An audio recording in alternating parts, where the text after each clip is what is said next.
Okay, so I'm going to give a few suggestions on how to exercise and why and the principles, but I'm going to be using this Cando, it's called a twist, bend, shake bar.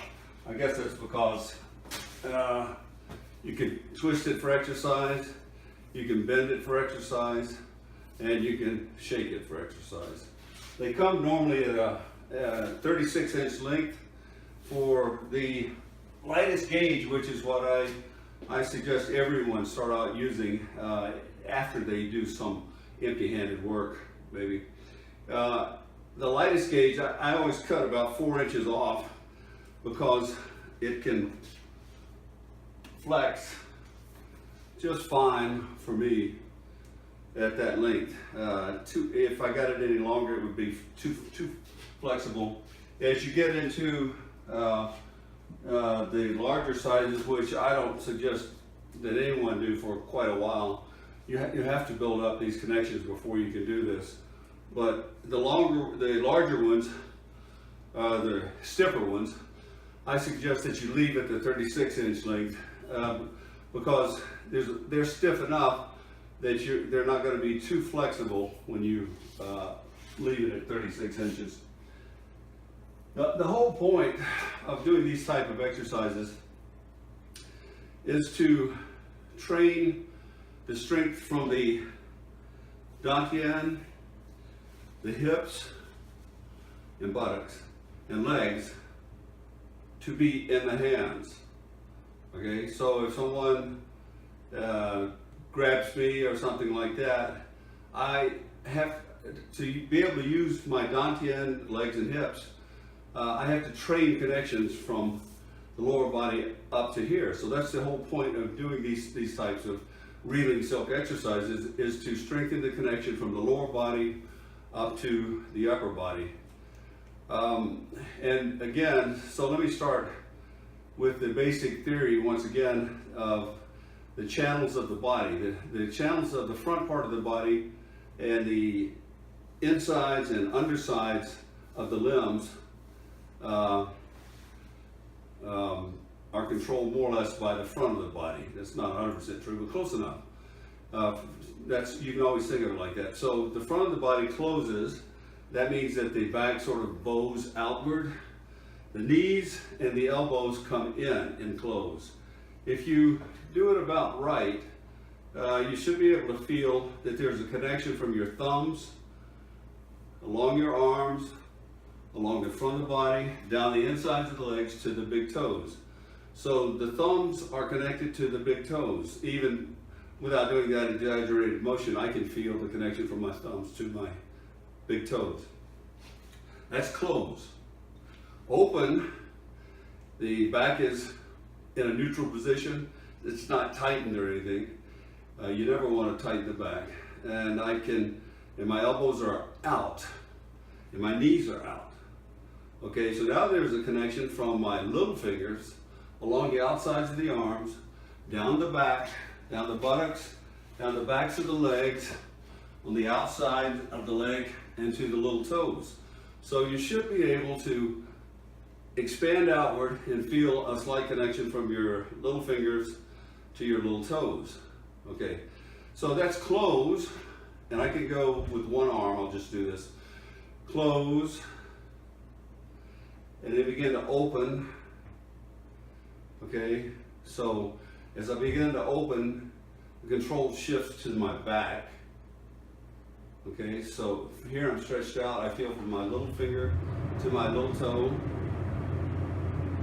Okay, and then as I run out of back, I can't go any further to the back. I feel that the front's already got some stretch, so I can go from now I shift to the front controls, and I begin to feel that my thumb is connected to my big toe. Okay, so I'll switch from back to front, back control, front control.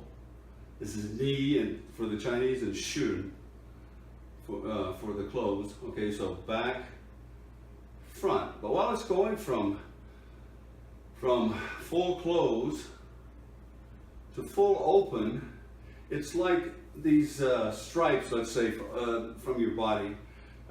They rotate. Okay, so I start with full close. I've got the controls along here, and then as I begin to go to open, it kind of, my whole body sort of rotates, and the control area shifts until I get out to here. Now the control area is all the way along there. So basically you're going from close to open, and you rotate through various of the muscle tendon channels, okay, and keep them strengthened and strong. When I have this control, I need to this control of the fingers by the middle, either in the front or the back, the Ming Men. I need to maintain a slight extension and sometimes a slight twist. Okay, and that twist happens because my body turns first, and then the hand and arm follow later. Okay, so I get out to the full open, I sink down and turn. Now I begin, it'll pull the elbow in, and the twisting away from the hand is what gives my twist. So I twist away from the hand, I twist away from the hand. Okay, back, front. So in this case, hand follows body. Okay, so when I use one of these bars, essentially what I'm doing is I'm twisting the bar with the way that I twist my body. Okay, and I don't have something to stick it into that's convenient. So basically what I do is I hold it in the other hand. So first of all, I need to get a little bit of twist. I can do it like that, or I can just put the bar here and reach around and twist it like that. Okay, so now you can see the twist because of the black lines. Okay, so I'm going to basically do the same movement. What's important is to make sure that you're relaxed and worried more about the connection from the hand that's holding the bar to the middle of the body and down the legs. So I make a turn like it's exactly the same arm wave, but I'm trying to be sure that I keep enough extension and a little bit of twist so that there's always no slack. Okay, and that way I can turn my hand and this bar with the dantian, the hips, and the legs. Okay, so at first I would suggest very broad movements. Now if I go like this, these are exaggerated movements. That forces the legs to twist in an exaggerated way so that the coordination of the legs gets about right. As you get better and better, you get where you just do like this, but you'll feel the little twisted turns going on in the legs even though they're not moving. Okay, but at first I suggest exaggerated movements, and watch, I'll even turn my head so that the connection from here down to my arm is heightened, because the head plays a role in the yang channels, muscle tendon channels of the body. Okay, so I may turn my head, turn the whole body, turn my head as I'm coming this way and lifting. Okay, so turn the head and the whole body. So this is enormously exaggerated. Okay, but I'm trying to use the lower body to power this. Okay, as you develop these connections over time, you'll feel that your lower body is controlling the hand. Okay, and it'll almost feel like there's a direct connection, so that my middle is actually moving the hand. You want to get to that point where your hand feels like it is your middle. But it takes a while to do that because it takes a while to develop these connections. Okay, so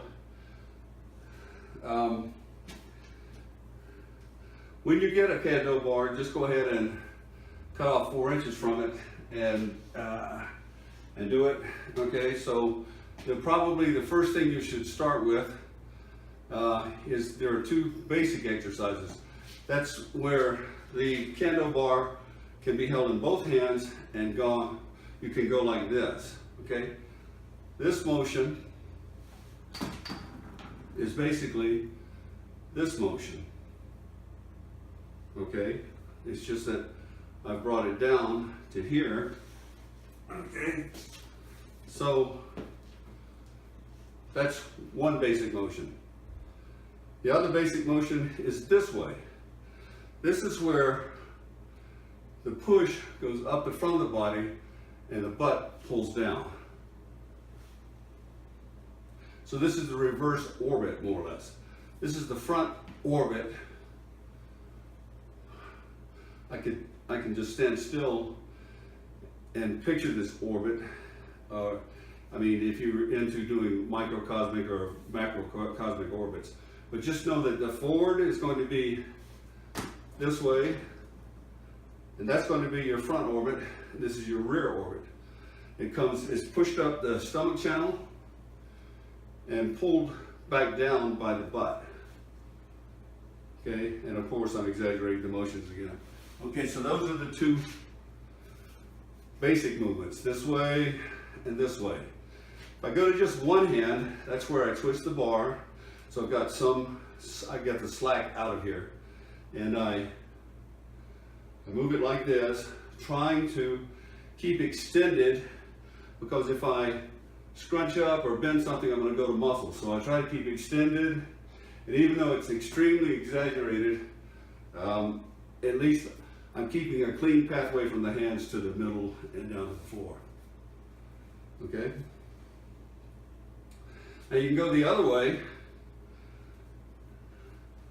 like this.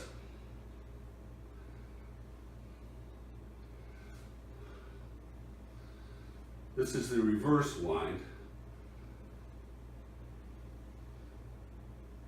And this is the one that technically is pushed up the front and pulled down by the butt. Okay, although you don't have to exaggerate it so much. This is the same motion controlled by the lower body that a punch is done by. Okay, so it's just that same motion. Okay.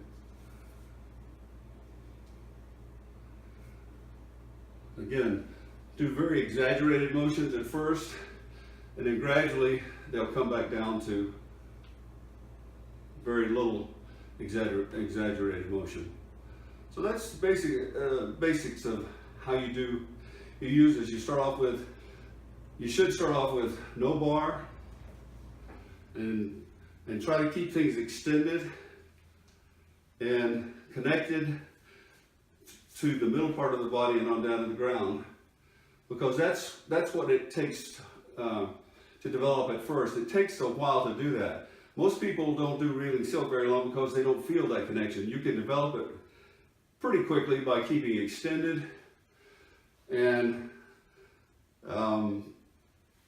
controlled by the lower body.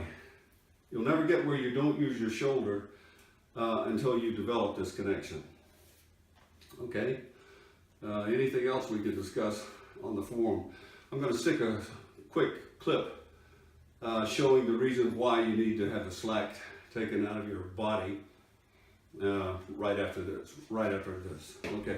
Okay, so here's a brief demonstration example to show something about keeping the slack out. So if I offer my arm like this, no, go ahead and hold it like that. Okay, and what I need to do is be sure that I'm connected to my back and down the legs.